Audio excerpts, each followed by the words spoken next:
سلام به درس دیگه از سرویس سال کدینگ. خیلی خوش اومدین. درس امروزمون قسمت 11 آموزش نود.js. من توی این دوره آموزشی نود.js رو به طور کامل و از 0 تا 100 بهتون آموزش میدم که داریم میرسیم به آخر خط. درس امروزمون راجع به ارور هندلینگ، درس خیلی خیلی مهمیه و بهتون یاد میدم که چطور به روش اصولی و حرفه‌ای چطور میتونین به ارورهاتون رو هندل کنین، بهش رسیدگی کنین.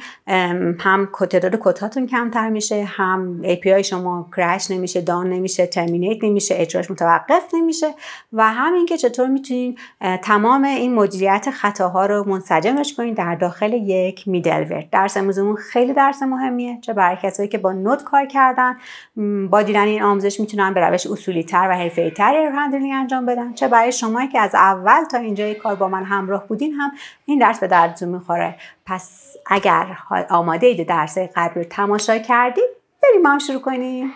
این قسمت مربوط هستش به ارور هندلینگ یا رسیدگی به خطاها در نود.js. شما هر قطعه هم که با دقت برنامه‌تون رو بنویسید، هر قطعه سعی کنید به نوعی تمام خطاها رو بررسی کنید، از بروزش اجتناب کنید. باز هم ممکنه توی برنامه‌تون یه سری استثناهایی رخ بده و باعث بروز خطا بشه. از جمله این استثناها میشه گفت توی قسمت‌های اسینکرونوس برنامه رخ میده یا قسمت‌هایی از برنامه‌تون که با دیتابیس ارتباط داره یا با سرورهای دیگه در ارتباطه. به هر دلیلی ممکنه دیتابیس شما یا سرور دیتابیس شما یا سروری که با اون ارتباط دارین هنگ کنه، از کار بیفته و همین باعث میشه که به درخواست شما پاسخ نمیده و این باعث بروز خطا میشه. این خطا اگر هندل نشه، نود شما رو بر اجرای برنامه نود شما رو به اصطلاح خاتمه میده، به اصطلاح ترمینیت میشه نود شما و از اون زمان تا زمانی که دوباره شما برنامه نود رو اجرا کنید، به اصطلاح به هر درخواستی که از سمت کلاینت به سمت API شما ارسال میشه نمیتونه پاسخ بده و خطا به اصطلاح رخ میده. بنابراین شما باید بخش‌های ایسینک برنامه‌تون رو به نوعی با دستور کچ مدیریتش کنین، به اصطلاح ارور هندلینگ انجام بدین تا بروز خطاهایی که خارج از دسترس شماست باعث از کار افتادن API شما نشه. حالا من میخوام بهتون نشون بدم که چطور ممکنه برنامه‌ای که داره کار میکنه یهو از کار میفته و دیگه به درخواست‌های کاربرها، درخواست‌های کلاینت پاسخ نمیده. خب همونطور که می‌بینید توی قسمت کنترلر ما توی کورسوس کنترلر به دیتابیس وصل هستیم. پس من میام اینجا اول از همه یک بار برنامه نود رو ران میکنم با نودمان. همونطور که میبینید API ران شده و داره به پورت 5500 به اصطلاح گوش میده. من API DAG رو باز میکنم، اینجا یک نیو ریکوست اینجا میزنم و میام روتی رو اینجا فراخوانی میکنم که لوکال هاست 2.5500 بعد API و بعد کورسز و ازش میخوام که کورس با آیدی 1 رو دیتاشو برام برگردونه. خب من اینو اجراش میکنم، همونطور که میبینید اومد و آیدی 1 رو بر من برگردوند. حالا فرض کنین به هر دلیلی این به اصطلاح دیتابیس MySQL ما از کار میفته. من میام توی قسمت سرویسز میام و این سرویس MySQL رو میخوام به صورت خودم میخوام از کار بندازم. میام اینجا رایت کلیک میکنم و استاپ میکنم. به این ترتیب کلا MySQL استاپ میشه و حالا دوباره میام اینجا و همون درخواست رو دوباره ارسال میکنم تا درخواست رو به اصطلاح پاسخ بده. همونطور که میبینید اینجا پاسخی من نداده و اگر اینجا رو نگاه کنید میبینید که نوشته که نودمان کرش شده و تا زمانی که هیچ به اصطلاح دوباره ران نشه همین مشکل ادامه خواهد داشت. یعنی اگر من فرض کنید که بیام اینجا و دوباره سرویس MySQL رو دوباره اجراش کنم، MySQL از حالت استاپ خارج بشه، دیگه در دسترس باشه بالاخص حالتی که قبلا بوده و با این همه دوباره بیام اینجا و یه درخواست بهش ارسال کنم، چون برنامه به اصطلاح API شما یک بار از کار افتاده، تا زمانی که دوباره اجراش نکنین دیگه نمیتونه به هیچ یک از درخواست‌های کلاینت پاسخ بده. پس باید دوباره این به اصطلاح نودمان رو دوباره باید رانش کنید به این صورت و بعد میتونه به درخواست‌های کلاینت پاسخ بده. پس همونطوری که الان هم دیدید ما باید حتما توی برنامه هامون با دستور کچ بتونیم این شرایط استثنایی رو مدیریتش کنیم، ارور هندلینگ انجام بدیم. خب اینجا همونطوری که میبینید یه پرامیس این و من اومدم با داتن بعد از اینکه پرامیس انجام شد اومدم و بهش گفتم چه کارهایی باید انجام بده. در کنار این دات دن من میتونم به این صورت بنویسم. بعد از اینکه قسمت دن تموم شد یا حالا بعد از اون بنویسم که در صورت بروز خطا چی کار کن، که این میشه کچ و میام اینجا ارور رو به اصطلاح میگیرم به عنوان ورودی و اینجا ریستارت استاتوس مثلا میذارم که خطای 400 رخ داده و میگم که پیام خطای چیزام بفرست، استاتوس دات سند میدم بهش و اینجا هم پیام خطا رو اینجا مینویسم که something failed.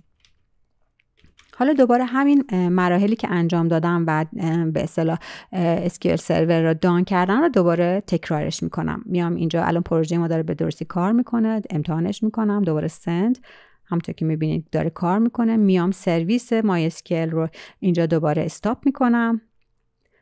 بعد از اینکه استاپ شد دوباره میام و با API DAG یه درخواست دیگه به سرور ارسال میکنم.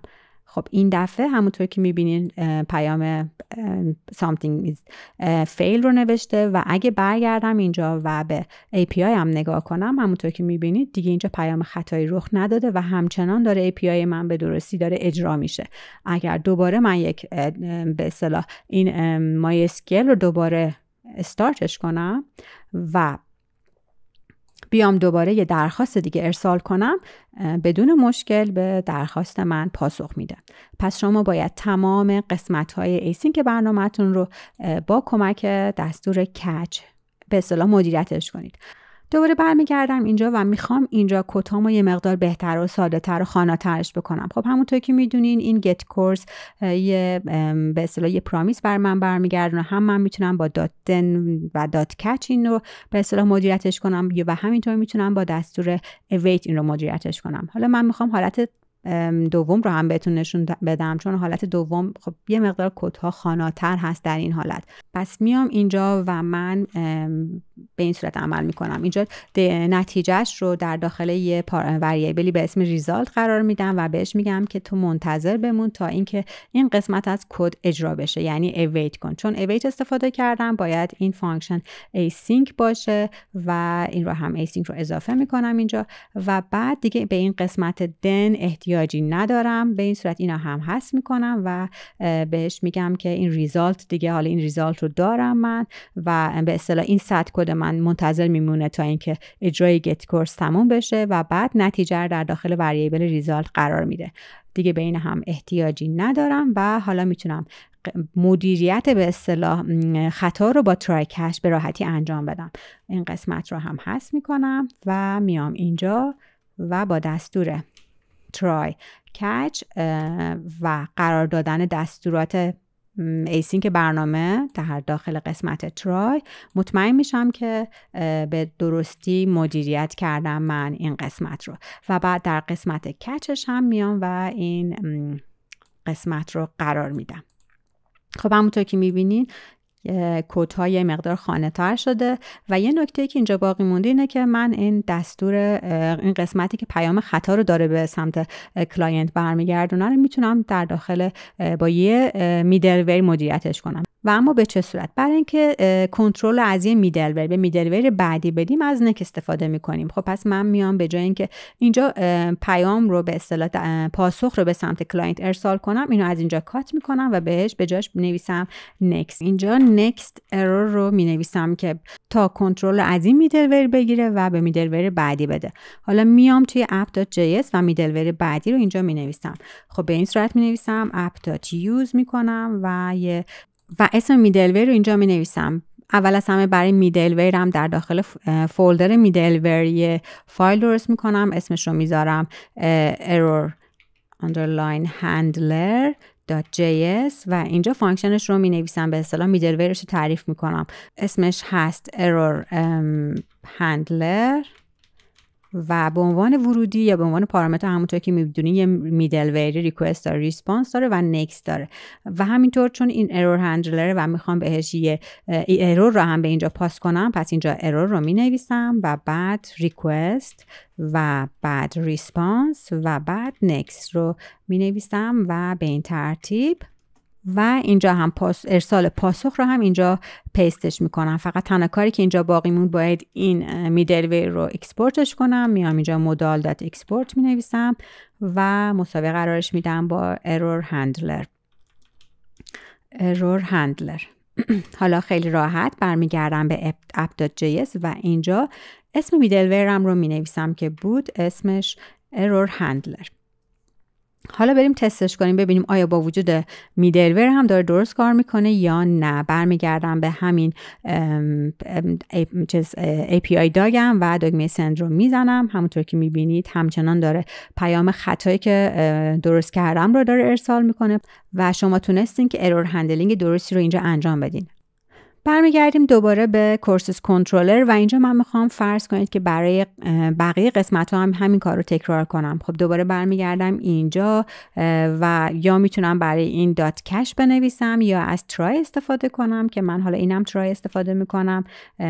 ترای کچ مینویسم اینجا هم و میام این قسمت های کد رو در داخل ترای کش قرار میدم. دنش رو حذف میکنم و به جای دن میام از اویت استفاده میکنم. اینجا ریزالت رو نتیجه در ریزالت قرار میدم و اینجا هم اویت میکنم و نوعش رو هم میذارم و اینجا هم async رو می نویسم که به این صورت این قسمت از کدها رو هم بتونم مثلا مدیریتش کنم. میام اینجا و در قسمت کچ هم next رو می نویسم.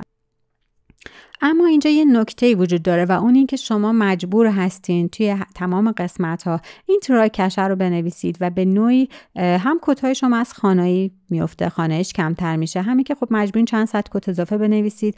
هم این هندل کردن ارورها رو به اصطلاح متمرکز نکردیم، بس به صورت پراکنده توی هر به اصطلاح کنترلری داره انجام میشه. میتونیم به روشی بهتری چیکار کنیم؟ بیایم یه کاری بکنیم که این قسمت ترای کش رو ما در داخل یه فانکشن قرار بدیم و این قسمتی که قرار داخل ترای کش اجرا بشه و متغیر هست رو به عنوان ورودی این فانکشن بدیم و به اصطلاح کدهامون رو خانه‌تر کنیم. حالا بیا اینو بهتون نشون بدم. من میام این بالا و یه فانکشنی درست میکنم، اسمش رو میذارم ترای کچ هندلر.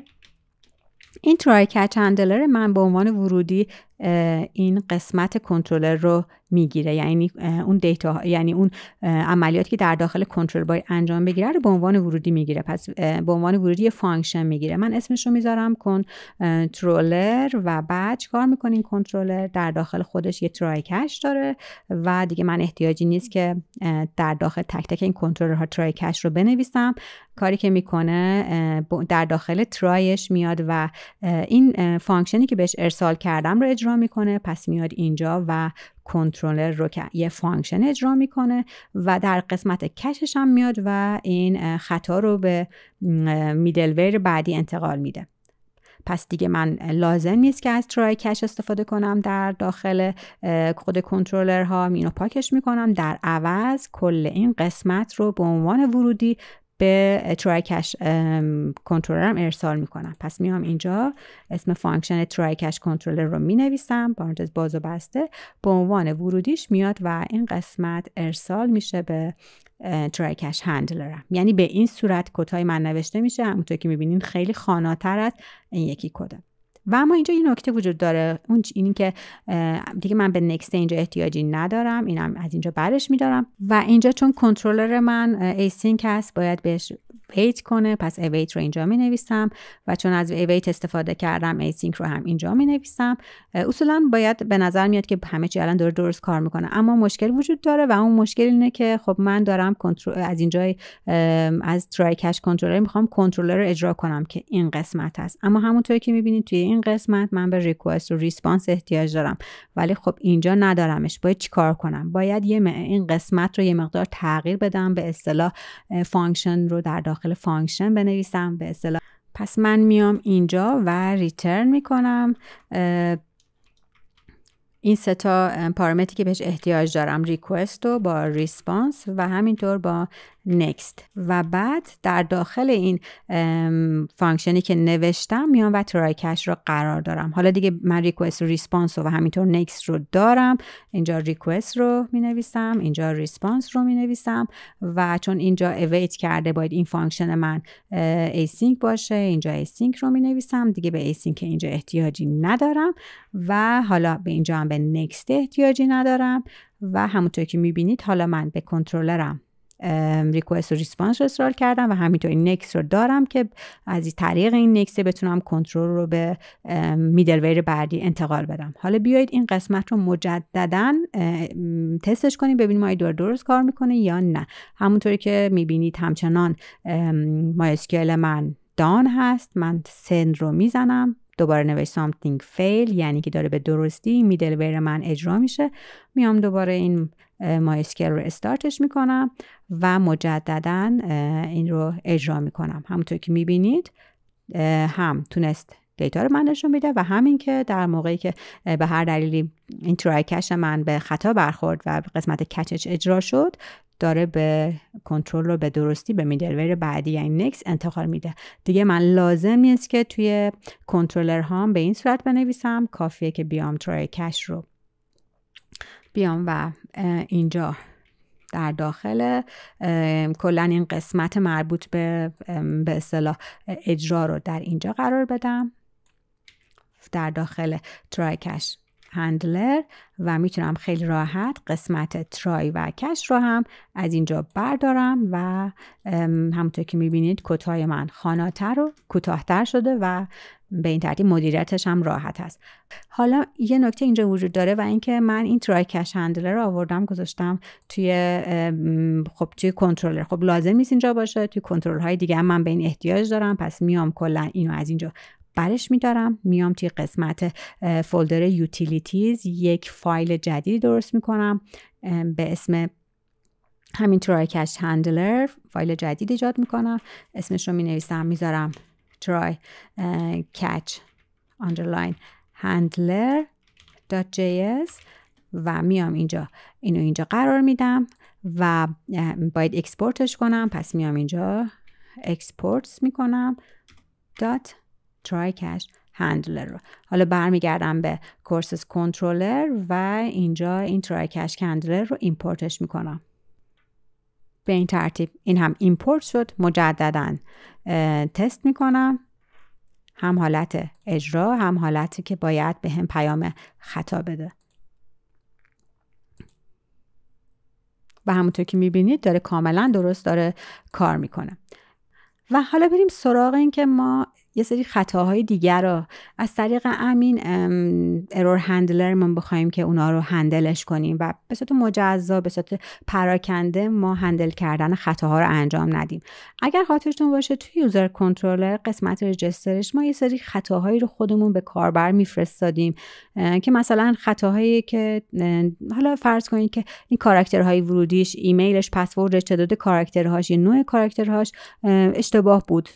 به کمک جوی این کار انجام دادیم. حالا من میخوام اینجا که اومدم و یه خطایی رو به سمت کاربر ارسال کردم، این خطا رو اینجا دیگه نفرستم، برگردم دوباره تو همون میدلویر به اصطلاح ارور هندلرم اونجا خطاها رو هندلش کنم که به نوعی هندل کردن ارورها یک جا متمرکز بشه. پس چیکار میکنم؟ اول از همه من میام و کل قسمت رجستر رو میام و اولا توی اون ارور هندلرم قرارش میدم، ترای کش هندلرم قرار میدم. پس میام اینجا ترای کچ هندلر رو اینجا می نویسم، اتوماتیک وار ایمپورت میشه داخل پارانتز باز و بستش. میام این قسمت مربوط به اصطلاح رجستر رو از اینجا برش میدارم و میام در داخل ترای کچ هندلرم قرار میدم. حالا اولا اگر دیتابیس من دان باشه دیگه خطای مناسب نشون میده، کرش نمیشه سیستم. در ثانی من میخوام این خطاهایی که مربوط به ولیدیشن هست رو هم بیام و توی قسمت میدلویر ارور هندلر اینا رو به اصطلاح مدیریتش کنم. خب من به جای اینکه اینجا ریترن کنم به کاربر خطای ولیدیشن رو میام و یه خطایی درست میکنم، یه خطای ایجاد میکنم، اینجا خطای سیستمی که برای این از دستور ترو استفاده میکنیم. این ترو خودش یه خطای ایجاد میکنه. این خطایی که ایجاد شد اتوماتیک وار میره به ترای کش هندلر و اونجا اتوماتیک وار میره به میدل ویر ارور هندلر من. پس من یه خطا درست میکنم و در داخل و این خطایی که درست کردم و به عنوان پارامترم بهش میدم ولیدیشن ارور رو validation result.error رو ارسال کنه به سمت این ارور هندلر من. ارور هندلر من خب اینجا قرار داشت. من اینجا فقط پیام خطای something fail رو بهش دادم و حالا میتونم بهش بگم که اگه خطاهای ولیدیشنی به این ارسال شد یه پیام خطای دیگه بهش نشون بده. اما قبلش بیاین با هم اینو قسمت رو اجرا کنیم. من میام اینجا دوباره این دفعه میخوام که درخواست ریجستر کردن رو به API ارسال کنم. برای همین اینجا می نویسم users/register و اینجا نوعش رو از نوع پست تعیین می کنم همونطور که می بینید و میام اینجا در قالب جیسون نیم و پسورد ایمیل رو ارسال می کنم، اما ایمیل رو همونطور که می بینید ایمیل نادرستی میدم. اول میام اینجا ببینم اجراش می کنم تا ببینم به میدل ویر درست وصل شده یا نه، که درست وصل شده پیام خطای something is fail رو میده. برمیگردم توی سرویس ها و MySQL رو استارت میکنم ببینم آیا حالا اون خطای ولیدیشن رو به درستی داره هندل میکنه یا نه. میام اینجا و همونطوری که میبینید دوباره برگشته به میدل ویر من و نوشته که something is failed. حالا اگه من @sign رو به اینجا اضافه کنم و دیگه داده های من از لحاظ ولیدیشن مشکل نداشته باشه، همونطور که میبینید دیگه اون خطا رو بهم نمیده و پیامم میده که user is already registered، که حالا اون قسمت رو هم میتونیم خیلی راحت بیایم و باز همون قسمت رو هم به با ترو کردن یه به اصطلاح خطا به قسمت ارور هندلینگ انتقالش بدیم، که فعلا من این کار رو انجام نمیدم. و حالا بیایم اینجا توی ارور هندلر و این اروری که داره به ما میاد رو بیایم که اینو اینجا لاگ کنیم تا ببینیم چه محتوایی داره این ارور من. ارور رو لاگ میکنم، اینجا ترمینال رو باز میکنم تا ببینم که خطای من به چه صورت خواهد بود و دوباره مجدداً همین رو اجرا میکنم. البته بیایید اول این ولیدیشن رو خراب کنم. something is failed رو داد و همونطور که میبینید این پیام خطایی که بر من لاگ کرده یه قسمت دیتیل داره، یه قسمت نیم داره که ولیدیشن ارور مربوط به اون هست. توی قسمت دیتیلش مسیج داره، تایپ داره و من میتونم بر اساس این اروری که به من ارسال شد تشخیص بدم که این چه نوع اروری هست. پس من میام اینجا بهش میگم که اگر خطایی که به اصطلاح به من ارسال شده از خطای ولیدیشن بود، بیا و یه جور دیگه اونو هندلش کن. پس میام اینجا و بهش میگم که اگر ارور من اسمش بود، نیمش بود مساوی ولیدیشن ارور که اینجا هست، این قسمت ولیدیشن ارور، اگه اسمش برابر بود با ولیدیشن ارور، بیا و یه نوع دیگه از خطا برای من ارسال کن. مثلا بیا اینجا به جای اینکه استاتوس کوس 400 رو ارسال کنی مثلا 500 رو ارسال کن و اینجا توی پیام خطا بنویس که validation is fail، validation is failed، یا اینکه بیا و علاوه بر این یه مثلا جیسون برای من ارسال کن. همه اینا امکان پذیره و بعد برای اینکه هر دوتا رو ارسال نکنه میام و اینو ریترن میکنم تا دیگه بعد از اینکه این خطا رو ارسال کرد دیگه این سطر بعدی رو دیگه اجرا نکنه. پس به این ترتیب ما خیلی راحت تونستیم نوع خطاهایی که مربوط به ولیدیشن هم هست رو هم به ارور هندلرمون انتقال بدیم. و اما بریم سراغ نکته آخر و اون این که ما چطوری میتونیم این خطاهایی که توسط خود برنامه با دستور ترو جنریت کردیم رو به نوع بهتری بتونیم مدیریت کنیم در قالب کلاس. خب حالا فرض کنید که ما توی کورسز یوزر کنترلر این قسمت اگر یوزر ما تکراری بود اومدیم یک خطای دیگه به سمت کلاینت ارسال کردیم. من میخوام این خطایی که ارسال میکنم رو در قالب یه کلاس و با روش درست‌تری اینو به اصطلاح جنریتش کنم.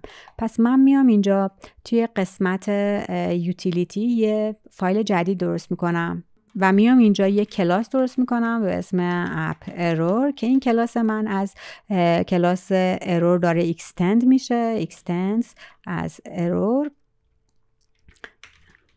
ارور و به این صورت هست که یک کانستراکتور، یه سازنده براش درست میکنم. این سازنده من بهش میگم که 3 تا پارامتر داره، یه ارور کد داره که این ارور کد رو منظور از این ارور کد یه سری کدهایی هستش که داره به سمت کلاینت ارسال میشه. خودم میدونم معنی این کدها چی هست توی برنامه و دیگه به اصطلاح کلاینت نمیفهمه که چه خطایی رخ داده، فقط بر اساس اون کدش میتونه به حالا ادمینش، به ادمین ای پی آی بگه که این کد رو دیدم و شما میتونید بدونید که مشکل هست یا دفعه بعد اون رو برطرفش کنید. خب ارور کد و بعد یه مسیج که حالا این اون مسیجی هستش که من دوست دارم به سمت، ممکنه دوست داشته باشم که به سمت کلاینت ارسالش کنم و همینطور استاتوس کد که این خطایی که داره رخ میده با چه استاتوسی به اصطلاح نشون داده بشه تو سمت کلاینت.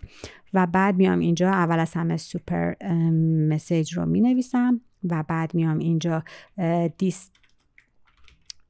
dot error code مساوی error code و بعد اینجا this dot status code مساوی status code و بعد اینجا هم این کلاس رو اکسپورتش میکنم با modal dot export dot exports مساوی این app error. برمیگردیم به یوزر کنترلر. اینجا توی این قسمت که من اومدم به اصطلاح با به صورت معمولی اومدم بلافاصله درخواست رو به سمت کلاینت ارسال کردم، میام به جاش دوباره یه پیام خطایی رو خودم درست میکنم با دستور true و این بار میخوام که در قالب همون کلاس هم این خطا رو مدیریتش کنم. پس میام اینجا نیو رو مینویسم و اسم کلاس اپ ارور رو هم مینویسم که البته ایمپورت نشد، باید به صورت دستی ایمپورتش کنم. میام این بالا و اینجا اپ ارور رو ایمپورتش میکنم و به عنوان پارامتر هم بهش اولا ارور کد رو باید بهش بدم که مثلا من برای این مورد که یوزر تکراری ارور کد 100 رو میدم و بعد پیام رو بهش ارسال میکنم که مثلا اینجا هم من مینویسم که user is already registered، اون رو اضافه میکنم و در پایان استاتوس کد خطا رو که داره به کاربر ارسال میشه رو هم در آخر اضافه میکنم که من میخوام خطای من خطای 400 باشه. برمیگردم به ارور هندلرم. اینجا بعد از ولیدیشن بهش میگم که اگر خطایی که داره به من ارسال میشه یه نوع از نوع کلاس به اصطلاح اپ ارور بود، بیا و به اصطلاح اونو مدیریتش کنم. اول از همه میام این بالا و دوباره این اپ ارور رو اینجا ایمپورتش میکنم و اینجا هم بهش میگم که اگر این خطایی که به من الان داره ارسال میشه اگر نمونه ای از instance of error handler بود، instance of app error بود، بیا و مثلا بیا و return کن status مثلا error dot status code و dot send کن error dot message و توی قسمت سندش هم یه آبجکت ارسال میکنم که هم شامل کد هست که در داخل ارور کد قرار داره و هم میخوام مسیج رو بهش ارسال کنم که پس مسیج رو هم اینجا می نویسم و error dot message و میام و دوباره این قضیه رو اجراش میکنم. خب سعی میکنم که این درست باشه، سروین اکسان سروین اینستال داتایار و سند رو میزنم. همونطور که میبینید کاملا درست داره خروجی رو من نشون میده. پس همونطور که میبینید کاملا درست داره خروجی رو به من نشون میده و ما تونستیم به کمک این اپ به اصطلاح اپ ارورمون با این کلاس به روش بهتر اصولی تری بتونیم که خطاهامون رو مدیریت کنیم. خب اینم از درس امروزمون. لطفاً هر سوالی، اشکالی، ایرادی داشتین حتما توی کامنت ازم بپرسین. من تک تکشون رو میخونم و بهشون جواب میدم. درس بعدی ما هم راجع به این هستش که چطور میتونین اگر اروری پیش اومد اونو بتونین لاگش کنین. پس تا درس بعدی، خدا نگهدار.